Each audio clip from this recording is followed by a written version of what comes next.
Hey, good day. Today's document of the week is the Addendum to Purchase Agreement Backup Offer.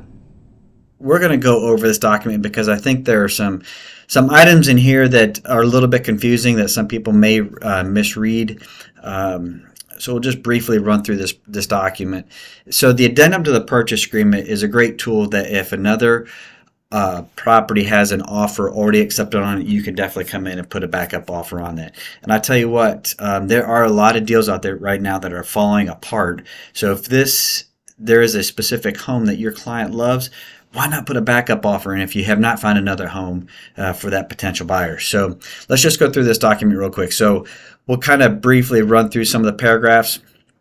But the top part is your typical language about the property. Then the second paragraph there starts on line 7. It says, understood by and agreed by all parties that the purchase agreement to which this addendum is attached is a backup offer to the primary purchase agreement, which has been accepted by seller. Upon acceptance, the earnest money shall be delivered and deposited in accordance with the purchase agreement. So I think that's something that some people kind of read in maybe different ways, but just know that that earnest money needs to be delivered to that selling agent upon acceptance.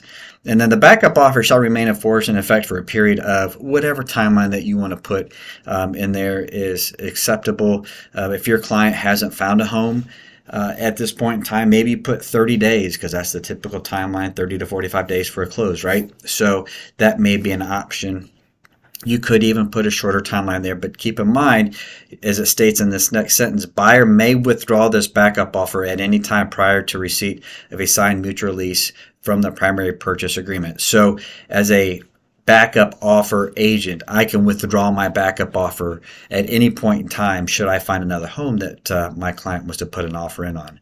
Line 16 states that the backup offer will terminate immediately upon receipt of notice that the primary transaction has closed. So if the primary home has already closed, then this backup offer is null and void. If it does not close, the broker who represents the buyer in the backup offer shall be notified by means of a signed mutual release from purchase agreement from that transaction, from transaction 1, and the backup offer shall then become the primary purchase agreement.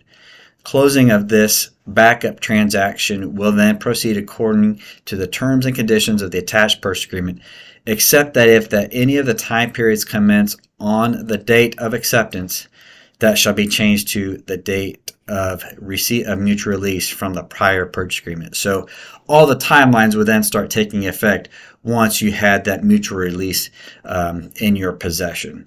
And then in the event that this backup offer is terminated in writing, or buyer withdraws this backup offer, the earnest money deposited with the backup offer shall be returned to buyer promptly. It would be nice if that sentence was up at the top, but they saved that the best for last. So the earnest money shall be returned promptly in the event that the backup offer is terminated in writing. Now you could add additional further conditions in here, and I'll be honest with you, I'm not really sure what those further conditions could be.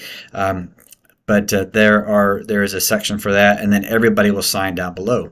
So I hope this information is helpful.